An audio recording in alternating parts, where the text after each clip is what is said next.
Welcome to part 2 of the 4-part series entitled The World Peace Diet. Interview with Dr. Tuttle, vegan.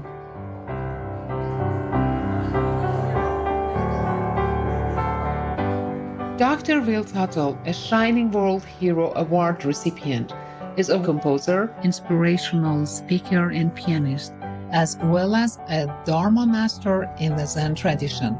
A former philosophy professor, he presents over 100 concerts, lectures, and workshops annually, promoting veganism worldwide.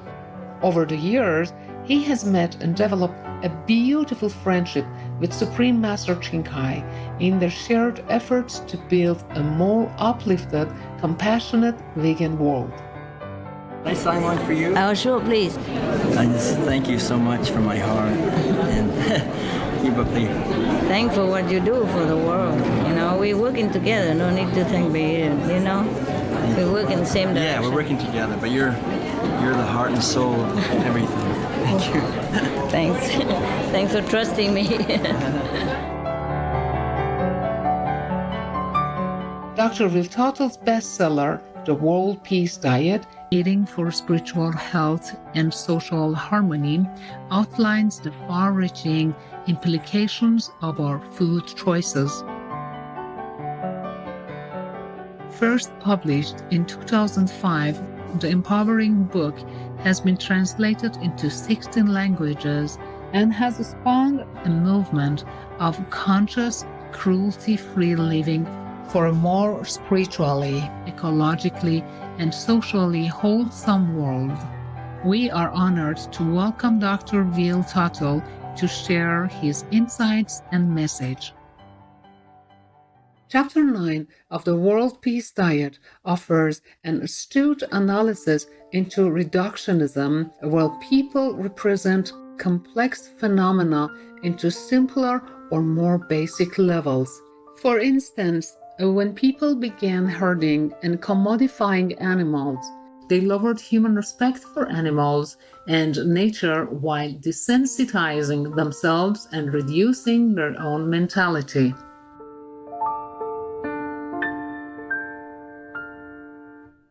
Dr. Tuttle explains that this herding culture has also fostered reductionism in science and religion that limits our scientific and spiritual development. In the World Peace Diet, Chapter 9 focuses on science and religion. And the basic idea in our society is that science is on one side and religion is on the other, and they're kind of fighting, they're kind of disagreeing about many things. And what I say in the World Peace Diet is that essentially science and religion are two bickering brothers. They're both sons of the herding culture. Basically, our society is organized at its core around imprisoning animals and herding them. And both science and religion support that. We have a reductionist science that reduces everything to matter.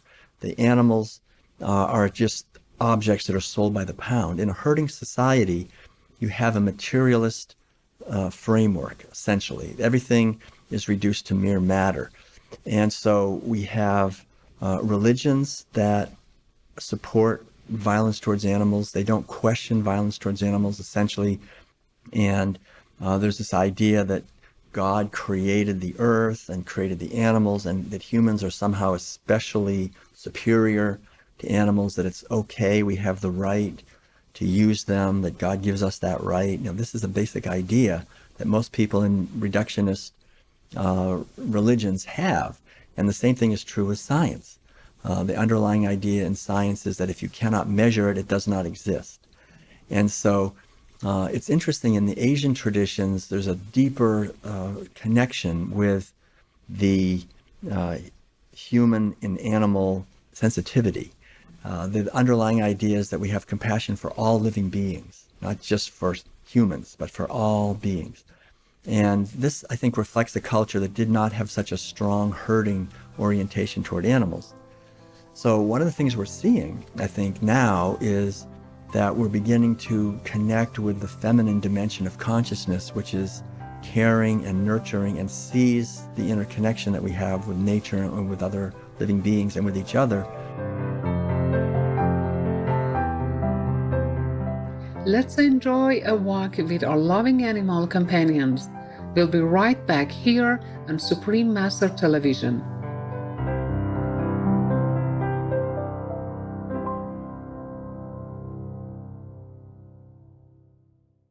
Welcome back to the World Peace Diet interview with Dr. Tuttle, vegan, part 2 of 4. The World Peace Diet portrays how veganism provides compassion for all beings.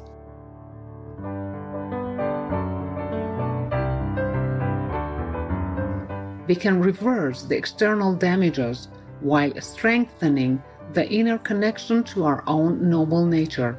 Dr. Tuttle addresses how a revolution of heart, mind, and body can transform our world to one of peace, harmony, and reverence for the interconnectedness of all life. And so we're starting to question reductionist science and religion.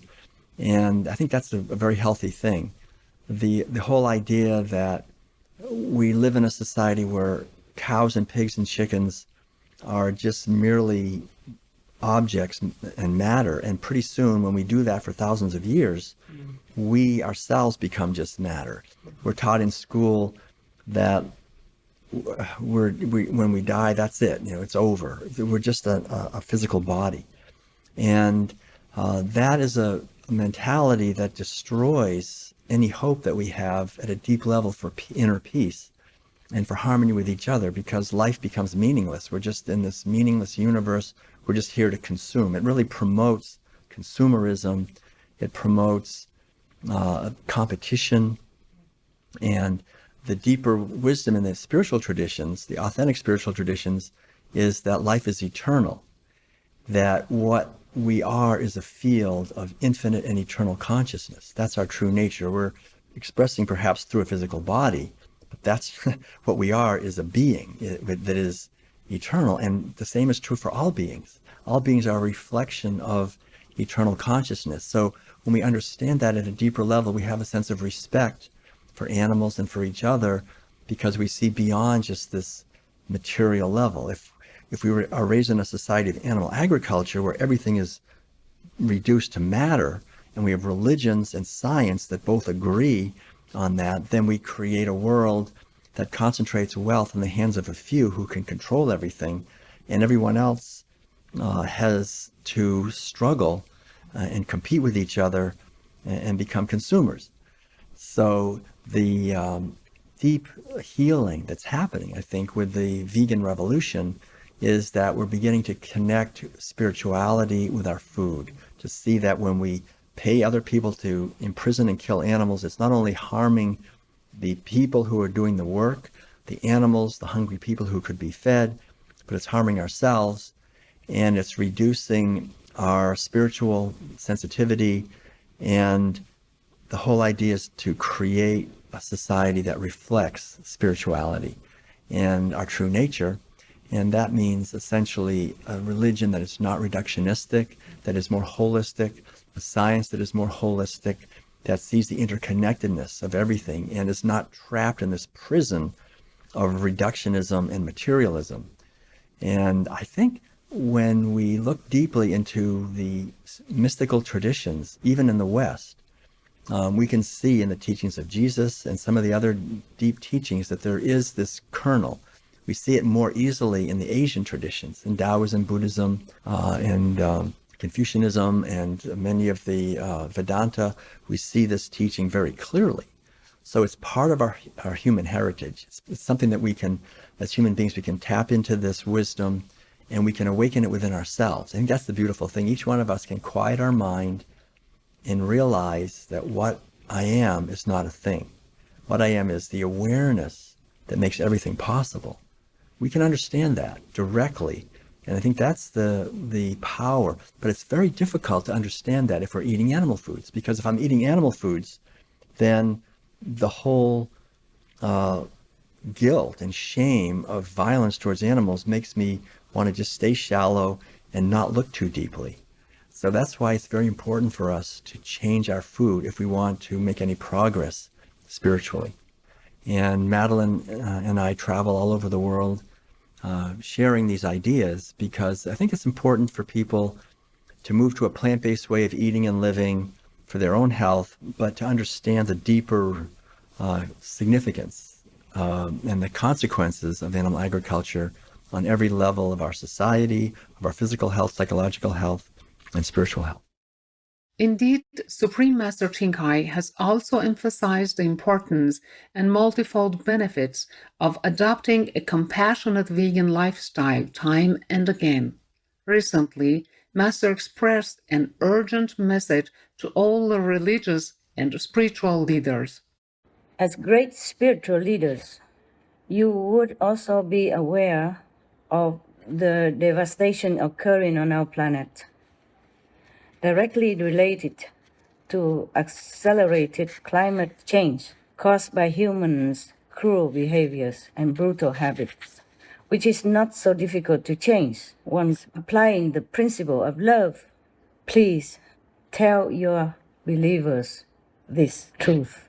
Please keep telling them. Please keep reminding them.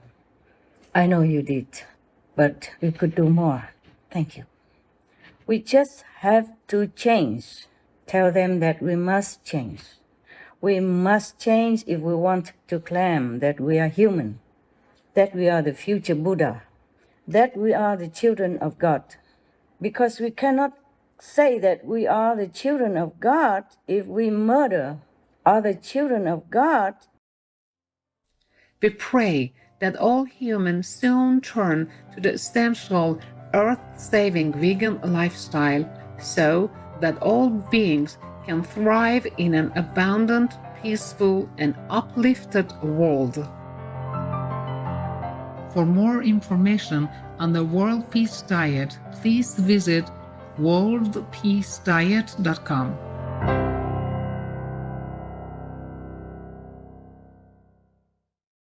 Graceful viewers, thank you for your company today.